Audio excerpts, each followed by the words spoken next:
장 2절 말씀 시작. 믿음의 주요 또 온전하게 하시는 이인 예수를 바라보자. 그는 그 앞에 있는 기쁨을 위하여 십자가를 참으사 부끄러움을 개의치 아니하시더니 하나님 보좌 우편에 앉으셨느니라. 아멘. 앉으시기 바랍니다. 지난주에 우리는 믿음의 주요 또 온전하게 하시는 이를 바라보자 라는 말씀이 뜻하는 바가 무엇인지에 관해서 우리가 한번 함께 알아보았습니다. 우리 안에 있는 믿음은 우리 자신이 스스로 만들어낸 것이 아니고 그 믿음을 시작하신 분, 곧 믿음의 주 할 때 그 주자가 Lord라는 뜻이 아니고 시작하시는 분 아르케고스라고 말씀을 드렸습니다. 그래서 우리 안에 있는 믿음은 그 믿음이 참 믿음이라면 인간적인 믿음이 아니라 신적 믿음이라는 거예요. 신적 믿음. 내가 시작한 것이 아니라 주님이 내 안에서 시작하신 것이기 때문에 그렇습니다. 그리고 지금 온전하게 해 가시는 과정 가운데 있는 거예요. 누가 하세요? 그것도 주님이 하시는 겁니다. 우리가 그걸 잘 알아야지만이 우리가 믿음 생활하면서 나 때문에 실족하지 않습니다. 내가 시작했다고 생각하는 사람들은 다 나 때문에 실족할 수밖에 없습니다. 그런데 주님이 나를 긍휼히 여기셔서 내 안에서 믿음을 시작하셨다라고 믿고, 그리고 지금 주님께서 그 믿음을 온전케 해 가시는 과정 가운데 있다라고 믿는 분들은 나 때문에 실족하지 않습니다. 왜? 난 원래 그런 놈이니까 그런 거예요. 그죠? 그런데 은혜로 내가 지금 믿음 생활하고 있으니 우리가 해야 할 바는 뭐예요? 우리가 죄와 싸우는 것이다 라고 말했습니다. 우리가 죄와 싸우면, 그러노라면 주께서 시작하신 믿음이 온전해지게 될 줄로 믿습니다. 자, 오늘은 성경을 통해서 늘상 듣는 세 단어가 있습니다. 믿음, 소망, 사랑이라는 단어이죠. 근데 이 믿음, 소망, 사랑의 본질에 관해서 한번 말씀을 드려볼까 합니다.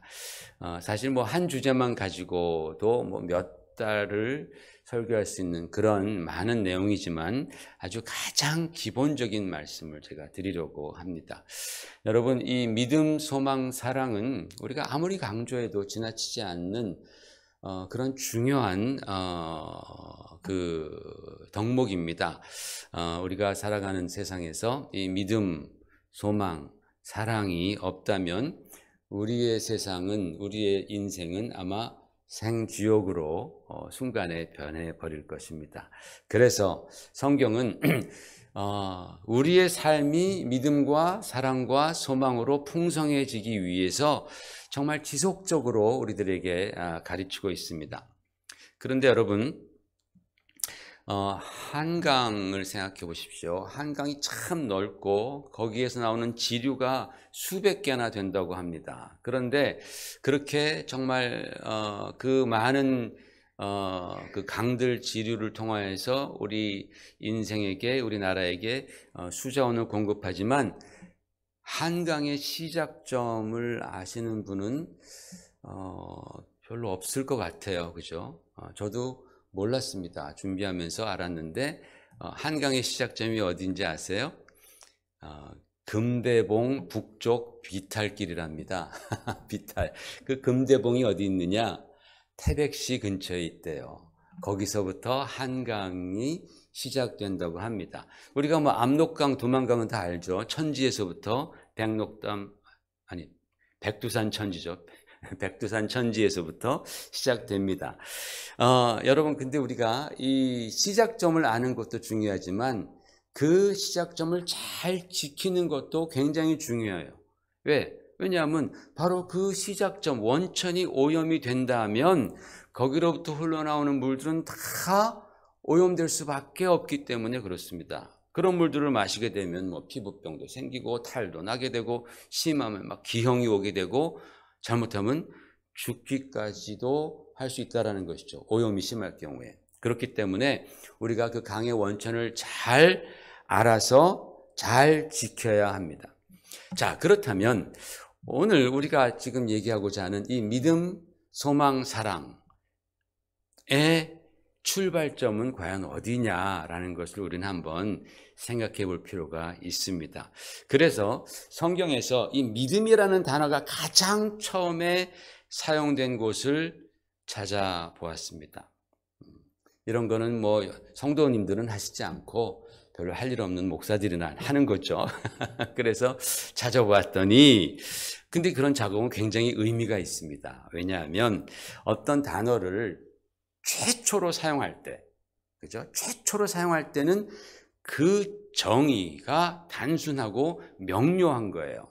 그런데 세월이 흐르는 동안 그 단어가 계속 쓰이면서 발전하게 되고 여러 다른 의미들이 덧붙이게 되고 그러다 보면 최초의 정의마저 사라지는 경우도 있다라는 것이죠.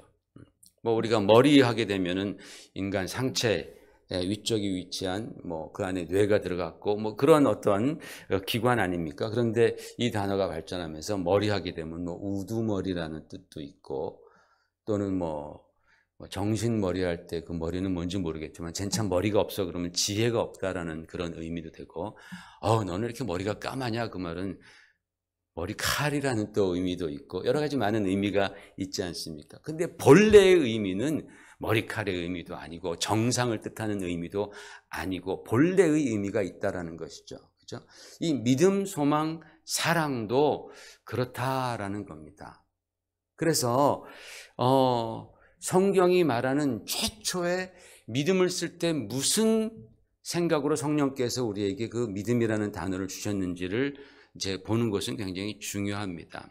그래서 여러분 그것을 하지 못하면요, 이 세월이 흐르면서 이 언어라는 것, 단어라는 것이 점점 그 정의가 본질적인 정의가 희미해지고 때로는 최초의 의미와는 영 다른 의미들로 대치되기 때문에 그 단어들이 가지고 있는 본질적인 의미를 잃어버리는 경우도 상당히 많습니다.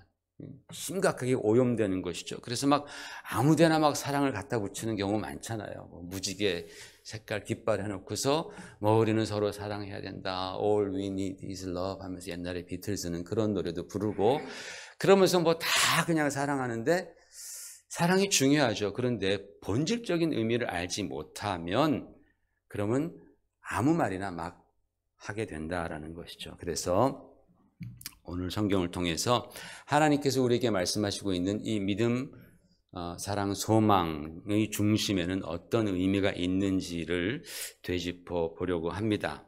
우리가 이것을 분명하게 알면은 비로소 우리 사회가 이 믿음, 사랑, 소망에 대해서 그렇게 부르짖어도 이게 왜 잘 안 되는지 또 우리 가정에서 또는 우리 내 안에서도 내가 그렇게 원하는데 그게 잘 안 되는지를 깨닫게 되면 우리가 어떻게 해야지만이 이 중요한 덕목을 회복할 수 있는지에 대해서 우리가 알게 될 수 있겠죠.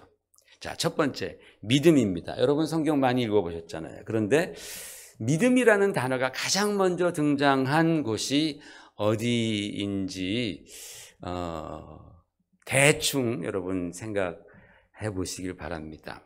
아담에게서 믿음이라는 단어를 썼을까? 아니면 노아가 믿음이라는 단어를 썼을까? 아브라함 시대일까? 다윗일까? 언제일까? 믿음이라는 단어가 성경에서 최초로 사용된 것은 바로 여기입니다. 창세기 15장 6절 시작. 아브라함이 여호와를 믿으니 여호와께서 이를 그의 의로 여기시고 했습니다. 여러분 표정에서 그런 거 많이 보여요. 그럴 줄 알았다. 난 대충 알았다. 당연히 왜 아브라함이 믿음의 조상이니까 아브라함일 거다라는 그런 자신 있는 표정들이 보였습니다. 자, 이 말씀에서 우리는 성경이 말씀하고 있는 이 믿음에 관한 아주 중요한 정보를 우리는 발견합니다. 첫 번째로 믿음은 바로 여호와 하나님을 향한 믿음이다라는 것을 성경은 말하고 있습니다. 우리의 믿음의 방향, 가장 중요한 것은 우리의 믿음의 가장 먼저 최초의 방향은 바로 하나님이셔야 합니다. 그래야지 우리의 믿음이 온전해질 수 있습니다. 그리고 그래야지만이 그로부터 파생되는 다른 믿음, 신뢰 이런 것들이 온전해지고 또 인간 사회에 유익해질 수 있다라는 겁니다. 마치 심장에서 보내는 피가 산소가 풍부하고 깨끗한 피를 팍팍 보내줘야지 우리 혈관 구석구석까지 들어가서 우리 이제 몸을 건강하게 만드는 것과 같은 이치이죠. 많은 사람들이 얘기를 합니다. 믿음, 신뢰라는 단어를 막 즐겨 쓰면서 내 자신을 한번 믿어봐라. 인간 사회는 신뢰가 있어야 된다라고 많이 얘기를 합니다. 맞는 말입니다. 그런데 우리가 사용하는 믿음의 시작점을 알지 못한다면 그런 말들은 얼마 안 가서 굉장히 공허한 단어로 그렇게 전락해 버리고 맙니다. 왜? 하나님이 빠진 믿음은 오염된 믿음이다라는 거예요. 시작이 불분명한, 번질 수 없는 그런 믿음이기 때문에 그렇습니다. 그렇기 때문에 우리 가정이나 사회에서 중시하는 이 신뢰와 믿음이라는 것이 제대로 작동하기 위해서는 하나님에 대한 믿음이 먼저 있어야 합니다. 왜? 그것이 믿음의 첫 번째 출발점이기 때문에 그렇습니다.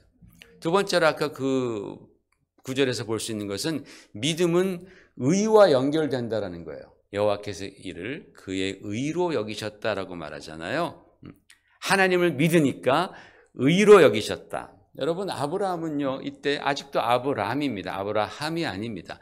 여전히 부족하고 또 여전히 정말 연약한 인간이었습니다. 하나님의 크신 뜻과 계획도 그는 알지 못했습니다. 그런데 그가 하나님을 믿으니까 하나님께서 그의 부족함과 연약함에도 불구하고 의로 여기셨다라고 말씀합니다. 놀랍지 않아요, 여러분? 창세기에 벌써 우리 기독교에서 가장 중요하게 생각하는 이신칭의, 믿음으로 의를 얻는다라는 바로 그 중요한 교리가 첫 번부터 등장하고 있다라는 거예요. 얼마나 놀랍습니까, 여러분? 성경은요, 읽을 때마다 참 이게 사람이 쓴 게 아니라 성령 하나님께서 쓰신 그런 책이구나라는 것을 깨달으며 감동하며 읽게 된다라는 겁니다. 그러므로 여러분, 오늘날도 하나님을 믿는 자들은 의롭게 되는 줄로 믿습니다. 내가 부족하고 연약할지라도 하나님을 믿는 자들은 의로워지는 거예요. 왜? 성경이 그렇게 말하고 있으니까. 여러분, 옛날에 빌리 그레엄 목사님 설교 들으시면 우리가 영어니까 잘 못 알아듣지만 한 가지 알아들 수 있는 게 있어요. 그분은 항상 The Scripture says라 그래요. 성경이 말씀하기를 항상 The Scripture says 하면서 그 다음부터 강력하게 말하는 거예요. 왜? 내가 말하는 것은 힘이 없어요. 그러나 성경이 말씀하시는 것은 능력이 있는 거예요. 그죠? 지난주에도 제가 말씀드렸죠. 그래서 하나님을 믿는 자, 오늘날에도 주를 믿는 자들은 하나님이 의롭게 여기시는 줄 믿으시기를 바랍니다. 그런데 그까지는 여기서 드러난 내용입니다. 근데 숨겨진 내용을 제가 말씀드립니다. 과연 하나님께서 아브라함이 여호와 하나님을 믿었다라고 할 때 뭘 믿었냐라는 거예요. 그 믿음의 내용이 뭐냐라는 거예요. 자, 하나님께서 아브라함을 부르실 때에 창세기 12장 2절에 이렇게 말씀하십니다. 요거죠. 시작. 내가 너로 큰 민족을 이루고 내게 복을 주어 내 이름을 창대하게 하리니 너는 복이 될지라 하고 아브라함을 하나님이 부르셨습니다. 무자한 아브라함에게 자녀를 주시겠다고. 그래서 아브라함이 아버지의 집을 떠난 것인데 시간이 한참 지나도 아내 사라가 임신하지 못하는 거예요. 그래서 아브라함과 사라는 다 포기했습니다. 완전히 인간적으로 포기했습니다. 그리고 가만히 생각하면서 하나님의 말씀을 자기의 뜻대로 해석합니다.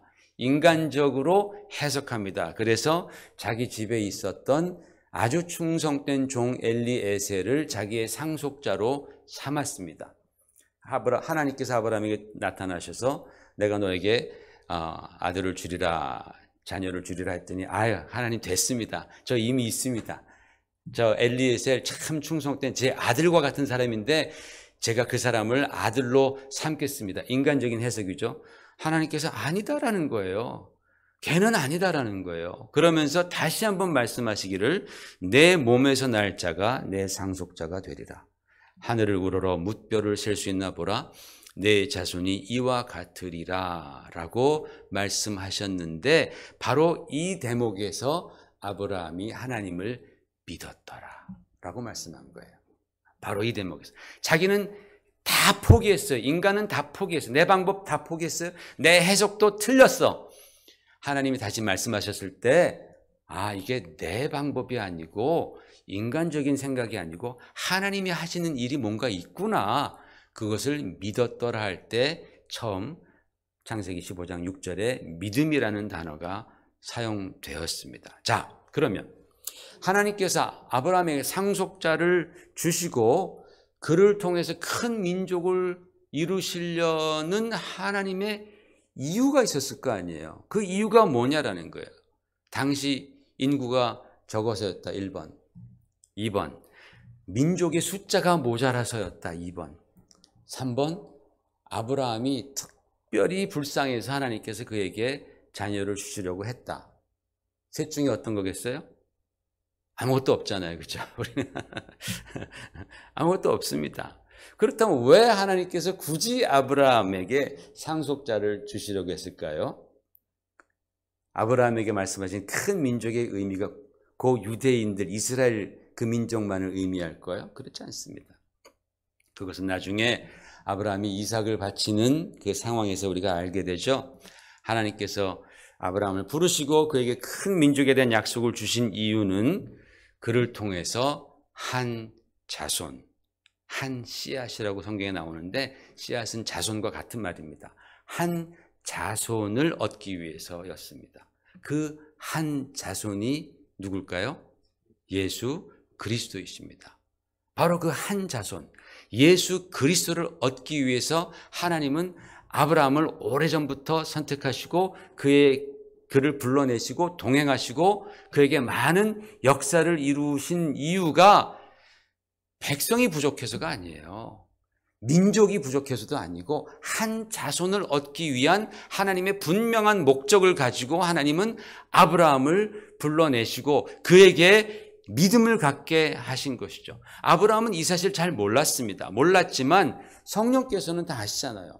다 아십니다. 그 성령께서 성경을 기록하게 하실 때에 믿음이라는 단어가 아브라함이 여호와를 믿었는데 뭘 믿었느냐? 그가 나에게 한 자손을 주실 것이다 라는 믿음이다라는 거예요. 그러니까 그 믿음은 여호와 하나님을 향한 믿음인 건 맞지만 그 내용은 무엇이냐? 그 내용은 하나님께서 우리에게 메시아이신 구원자이신 예수 그리스도를 주신다라는 바로 그 믿음이다라는 거. 그 내용에 대한 믿음. 그러니까 하나님이 우리에게 원하시는 믿음은 바로 거기까지 가야 한다라는 거예요. 이때에 믿음이라는 단어가 최초로 성경에 등장하는 거예요. 그럴듯하지 않습니까, 여러분? 여러분, 이것이 믿음에 대한 최초의 정의이고 이 믿음을 가진 자를 성경은 의롭다 하시는 거예요. 아멘. 두 번째, 사랑입니다. 사랑에 대해서. 지금부터 반세기 전에 한 51년 전이더라고요. 한국 가수 김추자 씨가 부른 유명한 노래가 있습니다. 뭡니까? 거짓말이야. 거짓말이야. 거짓말이야. 거짓말이야. 거짓말이야. 거짓말이야. 사랑도 거짓말, 웃음도 거짓말.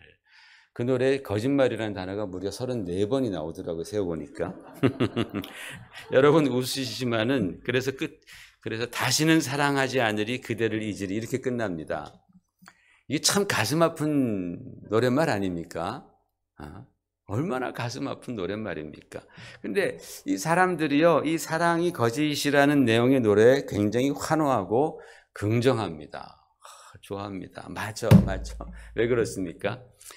이것도 사랑의 본질을 무시한 사랑들을 해서 그런 겁니다. 자, 그렇다면 우리는 성경은 사랑의 본질을 뭐라고 말하는지 한번 알아보십시다. 아까와 마찬가지로 사랑의 성경적인 정의를 알기 위해서 할 일 없는 목사는 어디서 사랑이란 단어가 처음 등장했나를 찾아봅니다. 최초로 사용된 것 어디일까요? 아담과 창세기 50장 되니까 그냥 50장 그냥 창세기 하면 대충 맞겠지. 맞아요, 그래요. 아담과 하 서로 사랑했다는 얘기 나옵니까? 또는 아담이 자기의 아들 자녀를 노아가 아니면 노아가 하나님을 사랑했다 이런 말 나옵니까? 아니면 하나님께서 아브라함을 사랑하셨다 나와요? 어떨까요? 그러면 아가서인가? 아가서는 사랑의 노래를 많이 얘기했으니까 어딜 것 같아요? 여기입니다. 바로 창세기 22장 2절 시작. 여호와께서 이르시되 내 아들 내 사랑하는 독자 이삭을 데리고 모리아 땅으로 가서 내가 내게 일러준 한 산 거기서 그를 번제로 드리라. 여긴 줄 알았죠, 그죠? 여러분 대충 짐작은 하셨죠? 맞습니다. 여기서입니다. 여러분 우리가 이 사건은 하나님께서 아브라함에게 아들 이삭을 제사 지내라, 희생 제물로 드리라라는 그 이제 대목입니다. 하나님께서 정말로 인신 제사를 원하셨던 것이 아니고 우리를 구원하시기 위해서 당신의 독생자 예수 그리스도를 희생 제물, 십자가의 희생 제물로 보내 주실 것을 약속하기 위해서 하나님께서 이 사건을 일으키신 거예요. 이 말씀을 하신 겁니다. 바로 이 구절에서 사랑하다에 해당하는 히브리어 아하브라는 그런 동사가 처음 사용됩니다. 그런데 진짜 놀랍게도 이 사랑하다라는 단어는 부부 간에 쓰여지지 않았습니다. 가장 먼저 부모 자식 간에도 아닙니다. 또는 형제지간 하나님과 사람 간에 쓰인 것도 아닙니다. 그리고 부모가 그냥 여느 자식들을 향한 사랑도 아니고 오늘 말씀에 보면은 내 아들 내 사랑하는 독자라고 되어 있습니다. 내 아들 내 사랑하는 독자 이삭이라고 되어 있는데, 그런데 여기서 보면요, 이 히브리 성경을 보면은 좀 이렇게 분명하게 좀 나옵니다. 히브리 성경을 보면은 히브리 성경은 오른쪽에서 왼쪽으로 읽습니다. 이렇게 여기 적어놨습니다. 그래서 카나 엣 민하 엣 이흐디하 아셰르 아하브타 엣 이츠학입니다. 요거를 그대로 번역을 해보면은 취하라 내 아들을 독자를인데 선행사가 관계대명사가 붙어서 내가 사랑하는 독자를 이삭을 이렇게 됩니다. 번역이. 그래서 영어로는 Isaac, the firstborn that you love, your son, take now 이런 식으로 번역이 되는 거예요. 근데 히브리어 문법에 보면 이 에트라는 이 직접 목적어를 수반하는 이 에트라는 그런 단어가 나오는데 끊어집니다. 엣 빈하 너의 아들을, 엣 여히드하 너의 독자. 근데 누구냐? 내가 사랑하는 아셰라 아하브타 내가 사랑하는 독자. 그리고 엣 이삭 그 이삭을 이렇게 얘기하는 거예요. 그러니까 문법적으로 보면은 사랑이라는 단어, 이 아하브라는 사랑이라는 단어는 이 독자에게 연결되어 있는 거예요. 신기하게 이렇게 써 있습니다. 사실 이 에트라는 단어가 이렇게 많이 필요가 없어요. 우리는 여기서 보면 내가 사랑하는 독자 이삭이라고 하면서 이 에트를 지워버리거든요. 그런데 사실은 히브리 성경에 보면 끊어 있어요. 끊어 있어서 이 사랑이라는 단어는 독자에게만 연결되도록 되어 있는 거예요.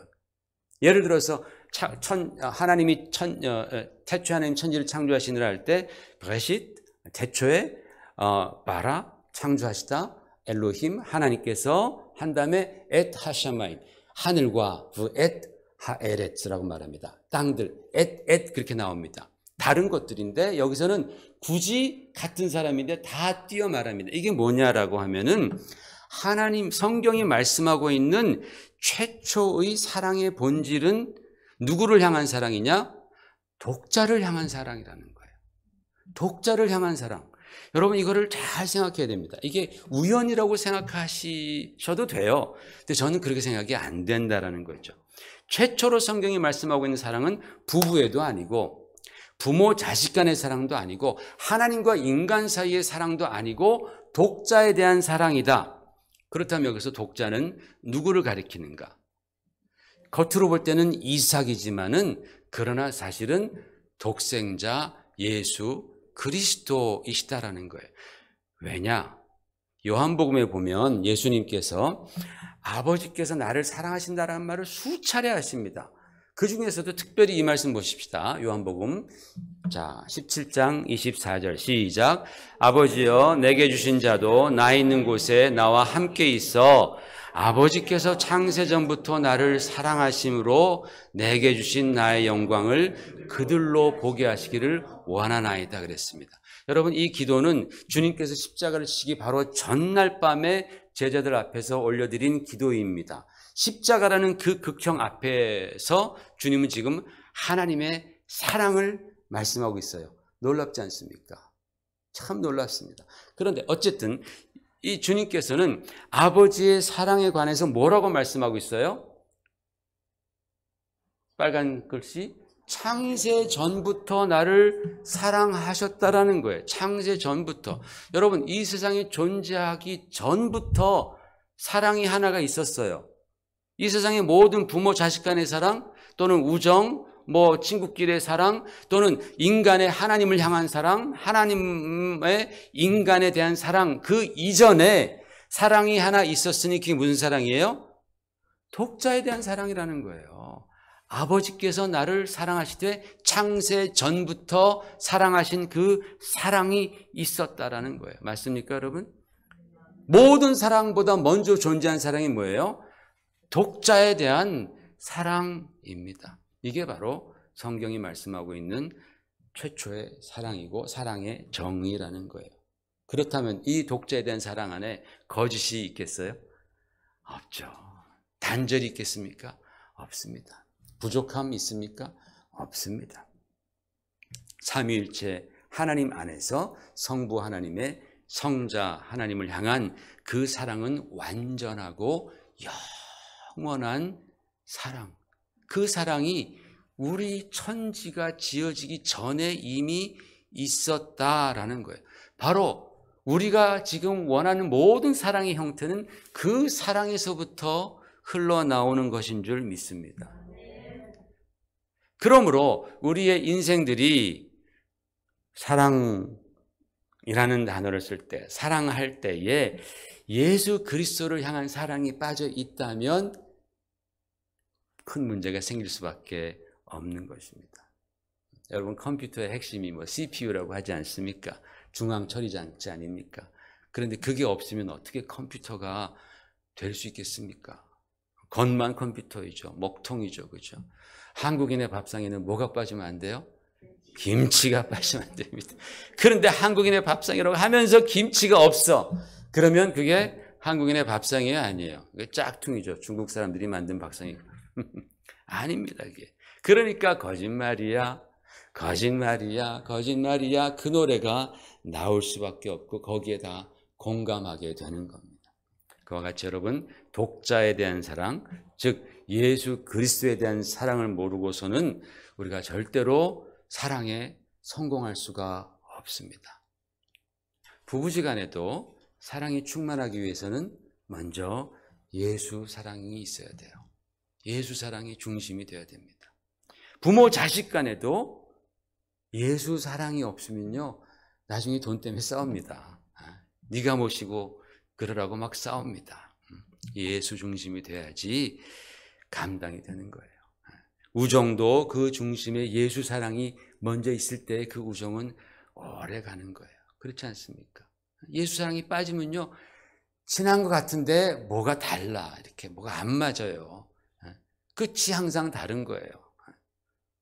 우리는 할렐루야 아멘 감사합니다로 끝나는데 다른 쪽은 부어라 마셔라 그냥 이러고 끝나버리죠. 자, 여러분 우리는 우리가 너무나도 소중하다고 믿는 이 사랑이 오염되지 않기 위해서 정말 우리 예수님 사랑으로 충만하시기를 주의 이름으로 축원을 드립니다. 그래야지 우리 가정도 살고 우리 사회도 삽니다. 세 번째로 소망입니다. 이 말씀은 제가 며칠 전에 한 달 전에 기생 라합의 믿음에 관해서 설교할 때 말씀을 이미 드렸기 때문에 간단하게 요약만 하고 제가 마치겠습니다. 여러분, 우리말 성경에 최초로 소망이라는 단어가 나온 것이 여기입니다. 룻기 1장 12절 말씀입니다. 읽어보십시다. 시작. 내 딸들아 못할지라 가령 내가 소망이 있다고 말한다든지 오늘 밤에 남편을 두어 아들을 낳는다고 하더라도 여기서 소망이 처음 나옵니다.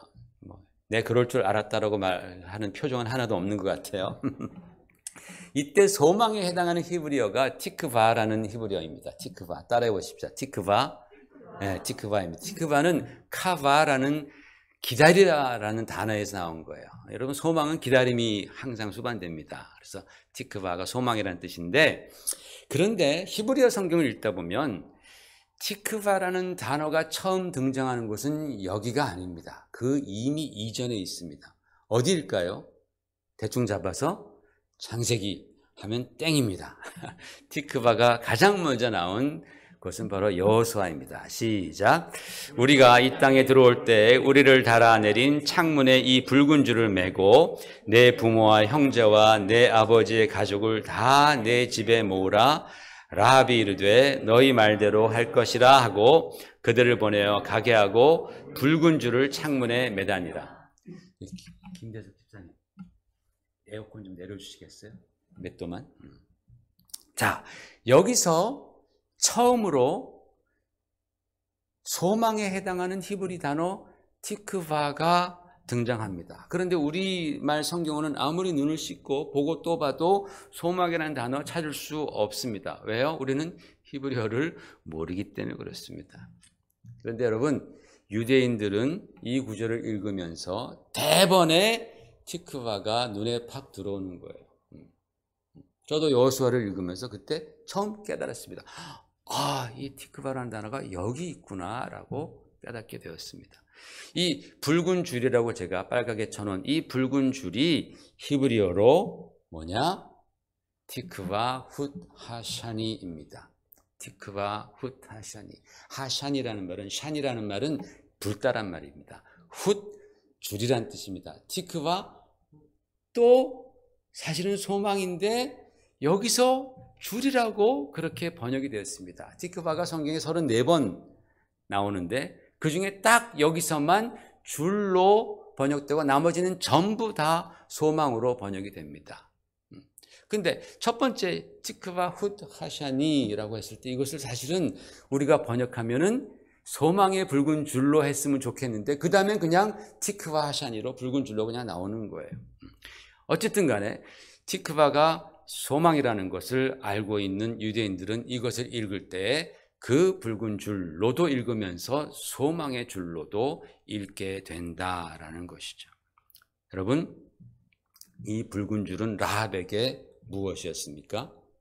구원의 줄이었습니다. 그죠? 이스라엘 정탐꾼들이 가면서 나 너 죽이지 않을 테니까 너 창문에다가 이 붉은 줄을 걸어매. 그럼 우리가 그거 보고 우리가 여리고성을 완전히 점령하고 다 진멸할 때 이 붉은 줄을 매달은 내 집에 들어온 사람만 우리가 살려줄게 라고 약속해서 그 붉은 줄을 내다 겁니다.